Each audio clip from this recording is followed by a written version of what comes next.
Now, when it comes to email and SMS, this is probably one of the most underrated foundational channels. Email marketing has an average ROI of 122%. And it's also all of our free marketing, right? It doesn't cost us anything to send messages. We've already acquired customers, and we want to make sure that we're following up.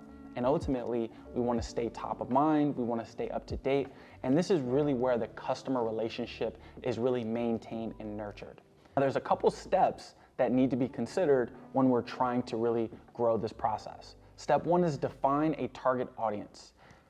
You want to understand who our audience is. Again, when we're doing anything in marketing, we want to make sure that we're very clear on who that audience is.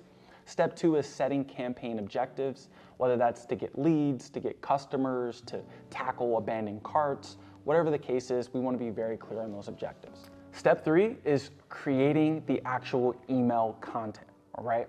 Now, we've already talked about creative, we've already talked about copywriting, but those are the things that are going to be super essential inside of our emails, right? We want to be able to say things that are going to move people, whether that's emotionally or appealing to a certain type of person, maybe based on income, based on demographic, location, gender, things of that sort. Step four is the review and test. Pretty straightforward. Check on everything, make sure it's good. Test it out on yourself, test it out with your friends before you send it to your whole list, right? Step five is to launch that campaign. After you've tested it, now you're ready to actually move forward and ready to let things fly.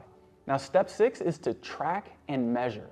Now, this is probably the most challenging part because anyone can throw up an email, anyone can send words and text and visuals in an email every week, but not everyone is actually checking those open rates or checking the click-through rates to ultimately make sure that users are going to be able to improve our click-through rate, right? We want to make sure that the performance is actually improving. If that performance isn't improving, it's going to decline and we are going to be leaving money on the table.